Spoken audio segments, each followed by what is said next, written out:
plasma cutting, it is a very simple process, but you want to be as comfortable as possible when you are cutting. For instance, you might want to use your left hand if you're right-handed to really get a nice area above your torch or above your workpiece to be able to pull any way you would like to and bridge with this hand. One of the important things to remember when you are plasma cutting is speed. As you can see, the faster that I went, some of those sparks were flying on top of the metal. That's too fast.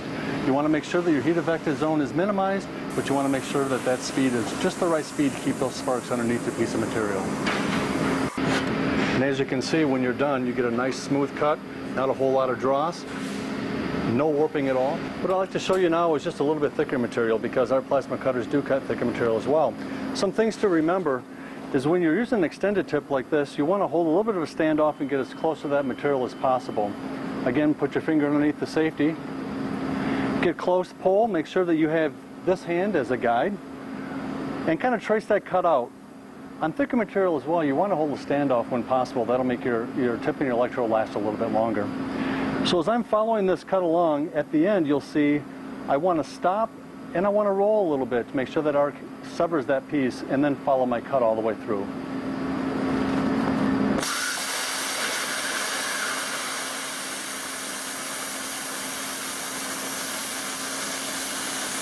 To demonstrate the proper speed, I'll cut this 1/4 inch and just watch how the arc penetrates the top and comes out the bottom. It should be about a 15 to 20 degree angle.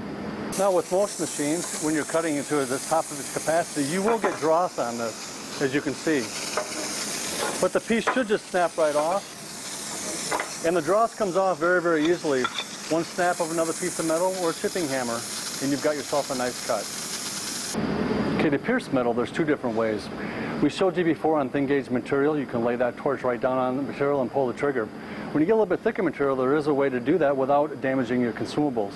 You want to start at about a 45 degree angle, start that arc and roll into that until that pierces the material.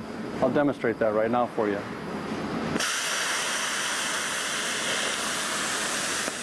I was able to pierce the material and as well conserve my consumables, as opposed to drilling a hole with a steel bit. The plasma process offers a great way to cut bullet holes. All you got to do is pull the trigger, pierce, and cut that round hole. It saves you a lot of time and energy.